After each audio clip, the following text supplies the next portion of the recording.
kugushika kwa mutima mweranda.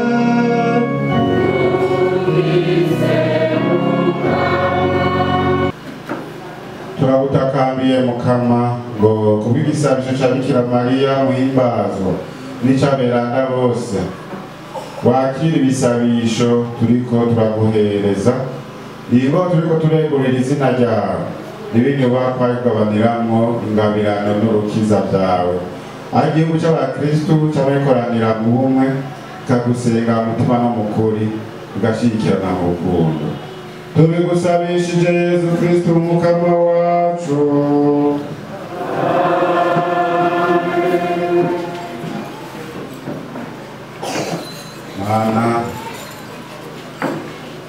Mana uyobora kongera agatagatifuza Ekleziya birabera ko tugira umunsi mukuru duhimbaza kandi dusama izina ryawe nkako uyu munsi igihugu c'abakwemera cakoraniye hano muri ino sengero aho bazokurinahariza n'umutima ukwiyeguriye aho ijambo ryawe rizokwigishwa aho igihugu cawe kizogaburirwa amasakramentu aho Ekleziya yawe ipfuza kwama iterera impundu yo kurinahaza udahengeshanya.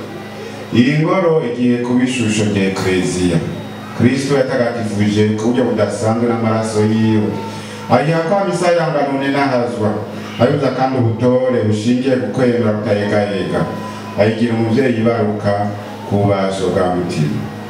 Ni Ekleziya nyeranda umuzayibu witorewe n'Umukama akawushariza n'utubuyenge tw'ubwoko bwose niwayubaka akayikuza akayikomeza akayitambutsa yerekeza mu bwami bw'ijuru. Ni Ekleziya yuzuye agahimbare ihema ry'Imana n'abantu ingoro nyeranda yubatswe n'amabuye mazima ishingiye ku batuye. Yezu Kristo nawe akayibera ibuye rikuru ry'ishimikiro. Ni Ekleziya ikayangana ubwiza isagara cubatswe kirurutse ikaberwa n'ukwama icibibatsi tamanzuye mu muco w'umwagazi n'indirimbo zihimbaye z'abatoni b'Imana ziguma zisamiranira. None rero Mukama turagusabe gutakambira ngo ushungururire imihezagiro iva mu ijuru kuri isengero ivyo yame ari kibanza ceranda no kuri altari kugira ngo ibe igenewe kwama iherezwa igihe cyose mu kaya Kristo. Muri ino sengero nema y'Imana irama yuhagira abantu ibatyorora ibicumuro maze dawe gupfana n'umwana wawe bavukire ubuzima bw'ijuru.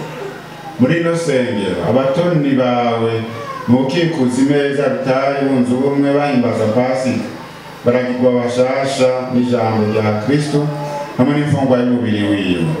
Muri ino sengero hari amasamirizwa inkuka z'ibisabisho bikuninahaza amajwi y'amarayika ahure n'ay'abantu maze kubw'ubukiriro bw'abantu ibisabisho byame guherezwa bidugiye uri mw'ijuru.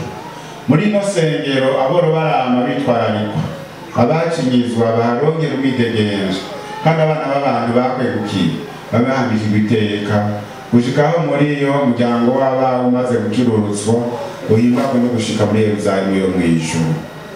Tubigusabije Yezu Kristo Mwana wawe Umukama wacu we Mana musanyi ubuzima n'ingoma we na mutima mweranda ubona mu myaka yose